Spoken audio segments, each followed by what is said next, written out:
All right, let's just get right into it.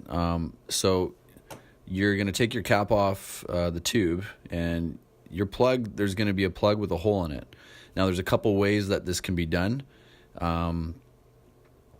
I decided, just to see what it would be like, to take the plug out, pull all the plastic out. I don't really recommend going that route. I mean, you can if you want to. But what I would suggest is sticking like a weighted object on a string through that hole, all the way down to through the follower, and you can pull the string through the follower and then put like a bigger object on the end of the plug there, pull it down through the follower so you have a few inches of space to work with, and then tie the string around, I don't know, the trigger guard or the stud for the sling or something like that. I'll post a link to a video of a guy that did another modification on a different gun, and he did pretty much exactly that.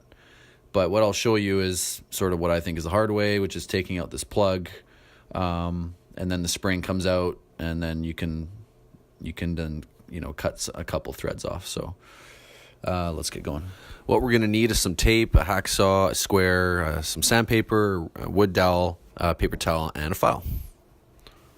All right, so I'm just trying to get the plug out with a little screwdriver here. I get some of it out, and then I try to do the rest of the way with some pliers. These ones didn't work too well, so I decided to go to some needle nose pliers. I'm just going through this quick for you guys. It's kind of a really big pain in the butt to try and get this crazy thing out. This is why I recommend the other route, pulling it through with the string. So I got it out, and going to just prep it for some cutting. So what I did was I just taped masking tape around it, square around the tube. You can use a little like hose clamp too. They're about 99 cents at a hardware store if you want it super straight. I did 2 threads worth of cutting off. You do want to get the lip off for sure, so that the spring doesn't catch, and then you stuff a paper towel in there to contain the shavings. I just held it freehand on a box, and I just cut it off along the tape.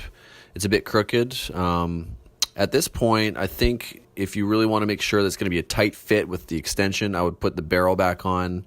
Try and screw the +1 on and make sure it'll be tight against the barrel ring. Otherwise, you're going to need to take more thread off. Let's go to filing. So what you're going to want to do is just continually check it as you're filing it. Make sure you keep the tube horizontal, not vertical. If you do vertical, shavings are going to go into your action, and that's a big old mess that you don't want to deal with. Once you have it perfectly square, we can move on to sanding the inside of the tube with some sandpaper. What I did was just use 100 grit with a wood dowel. You can use pretty much any round object. Use something soft like plastic or wood, so that as you go into the tube, you don't want to scratch the inside. It's probably not a big deal if you do. I didn't want to scratch it, so I used wood. And it worked really good for what I used it for. Make sure you just get rid of the sharp edges, make it nice and round as much as you can. You can spend as much time on this step as you want to get it as polished as you want and as smooth as you want. At this point, once you're done with this step, clean up the threads, take the paper towel out, get all the shavings out. You can spray some oil down the tube if you want from inside the action out the tube. And then screw the +1 on. If the +1 does not go all the way to the barrel ring nice and tight, you're going to have to file off a bit more tube to tighten up that fit. But other than that, it should work perfectly.